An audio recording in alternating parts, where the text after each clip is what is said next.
Allahumma sholli ala sayyidina Muhammad ahlal wara mantiqal wasdaq. Allahumma sholli ala sayyidina Muhammad al-Mustafa shadiqil musaddaq.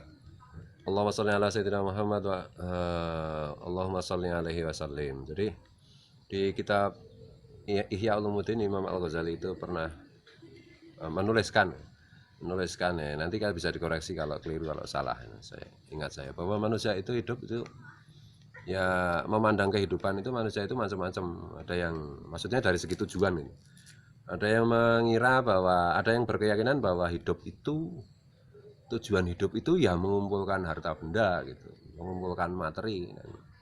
Contohnya banyak sekali kita lihat di mana-mana kan, orang itu seolah-olah itu hidup itu time is money, itu money ya, time, waktu adalah mencari uang, waktu adalah uang. Nah, ini apa itu kelas manusia yang paling rendah lah, yang deket-deket dengan bahaim ya, dan hewan lah, kelas itu. Kalau di ini ya, di apa itu candi Prambanan, Borobudur itu yang sekarang ditutup, tapi ini ada relief, itu manusia yang paling rendah itu ya, yang gitu, yang soal urusannya itu cuma bahwa mengira bahwa hidup itu cuma mengumpulkan materi, to have gitu kan gitu.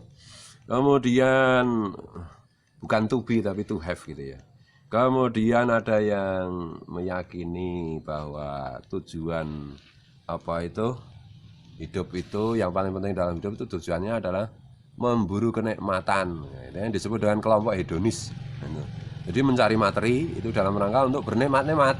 Kalau tadi yang mencari materi itu kan cuma materi aja, jadi bahkan untuk bernikmat-nikmat nggak usah kan, itu dikumpulin sampai mati kan itu. Alhaakumut takasur hatta zurtumul maqabir kan itu. Berbangga-bangga, berbanyak-banyak mengumpulkan harta sampai mati nggak terasa kan itu. Nah, biasanya ya kalau golongan yang pertama tadi kan, yang enak itu malah anak cucunya kan itu, orang tuanya berpayah-payah ngumpulin duit nggak pernah make kan itu. Ya orang tuanya mati, yang menikmati anaknya itu. Nah, ada yang tujuan hidup itu untuk memburu kenikmatan hidup hedonis lah. Ada yang seperti itu ya, itu bisa kenikmatan makanan, kenikmatan seksual, kenikmatan apalagi ya, pakaian, kenikmatan rumah, macam-macam itu. Nah, ini golongan kedua itu, dan itu dekat dengan golongan pertama itu. Kemudian ada juga yang apa ya, nah ini ya, tujuan hidup itu untuk eksistensi, untuk mencari nama. Jadi setelah ngumpulin harta macam-macam, itu adalah kesenangannya, itu tujuannya itu adalah supaya menjadi orang terkenal, dikenal menjadi orang baik. Apa itu jenenge? Nah, ini maaf, ini saya juga saya itu kan seniman, jadi saya paham lah. Seniman tuh apa itu siap sedia untuk kere macam-macam, yang penting namanya abadi. Kata Hairil Anwar, aku ingin hidup 1000 tahun lagi itu meskipun kere kan gitu. Meskipun menderita. Jadi tujuannya itu eksistensial banget gitu lah. Atau kalau tinjauannya filsafat itu eksistensialisme nih. Jadi kepengen dikenang, kepengen terkenal. Ini biasanya ya, kalau sekarang ini ya orang-orang barat itu biasanya begitu. Senang sekali kalau dapat tepuk tangan. Kalau ada materi atau tidak ada materi, ngumpulin materi atau tidak tapi ujungnya nanti supaya boy jenenge gajah mati meninggalkan belang, manusia meninggalkan nama, manusia mati meninggalkan nama. Jadi cari nama aja gitu.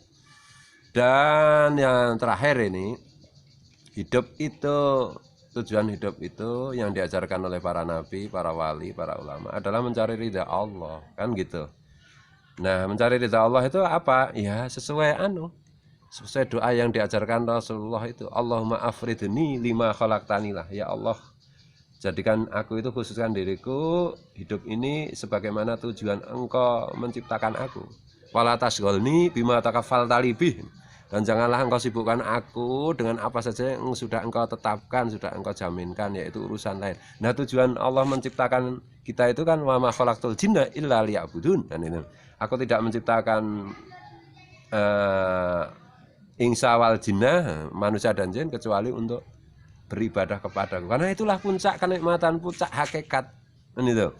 Jadi manusia golongan keempat itu mencari ridha Allah. Apakah dia dapat materi, tidak materi, itu tidak masalah. Bahkan kalaupun ada materi, itu dia gunakan untuk mencari ridha Allah. Apakah dia itu mendapat kenikmatan atau kesengsaraan, itu nggak penting, karena kenikmatan atau kesengsaraan itu semua adalah rasa kan ini. Seperti sebagaimana rasa apa itu ada kopi dibuat manis enak, kopi tanpa gula pahit enak. Pahit dan manis kan sama-sama rasa, sama-sama enaknya. Nah, orang yang apa itu tujuannya mencari ridha Allah sesuai dengan tujuan Allah menciptakan itu ya, kalau ini bukan nyampur-nyampur agama, jangan salah paham ya. Semua agama itu mengajarkan mengenai mengenai bertuhan toh. Nah, kalau kembali ke ini ya ke apa itu? Ke candi misalnya Borobudur itu. Nah, ini manusia mencari ridha Allah itu stupa paling tinggi kan itu. Dan itu sedikit kan itu toh. Sedikit. Kebanyakannya ya kayak itu kayak piramida itu. Yang paling banyak paling besar itu kan yang makin ke bawah kan makin lebar makin besar. Piramida di Mesir, stupa apa itu, candi-candi di kan begitu.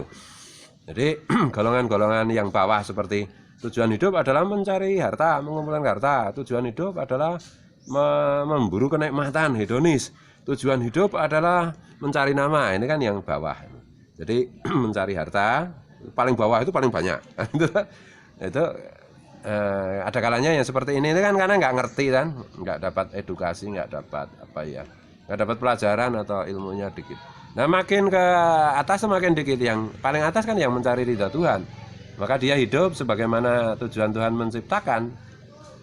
Dan itulah sebenarnya kenikmatan tertinggi, materi tertinggi. Dan kalau udah di atas itu kan berarti yang di bawah semua udah dapat dong. Tapi kalau di bawah, iya yang di atas nggak dapat kan itu. Jadi itulah makanya kenapa kita itu diajari mementingkan akhirat dibandingkan dunia, karena kalau dapat akhirat itu dapat dunia. Tapi kalau dapat dunia kan belum tentu dapat akhirat. Dunianya aja kalau kelas rendah ya dunia yang lebih tinggi nggak dapat. Tapi kalau dapat akhirat, memburu akhirat, mencari akhirat yang sesungguh-sungguhnya lah ini ya dipahaminya jangan dengan picik dengan sempit ya. Memahami memburu akhirat dengan cara picik sempit ya nanti dapat kritikan lagi dari kelompok ahli dunia kan. Jadi ya lah apa itu hidup itu kan yang penting kan bahagia dunia dan akhirat. Jadi kita hidup itu mencari ridha Allah. Makanya ya kalau kita belajar kitab hikam itu, kalau kita memang ditempatkan di posisi itu harus bekerja mengumpulkan uang, ya kita bekerja mengumpulkan uang. Tapi itu semata-mata bukan untuk mengumpulkan uang itu sendiri, tapi nanti ini caranya adalah untuk mencari ridha Allah, dan hasilnya juga untuk mencari ridha Allah kan gitu. Caranya itu dengan aturan yang benar, yang nggak curang, yang nggak menipu kan itu. Nanti hasilnya juga untuk mencari ridha Allah, untuk sedekah, untuk membiayai kebaikan-kebaikan kan itu. Untuk fisabilillah itu kan membiayai kebaikan-kebaikan kan itu. Ya begitu juga dan seterusnya lah. Pokoknya wis ngono kuwi lah. Ya Rabbi sholli ala Muhammad al Mustafa Shadiqil Musaddaq wallahu al muwaffiq ila aqwamit thoriq wallahu wa rasuluhu wa auliya'uhu alam.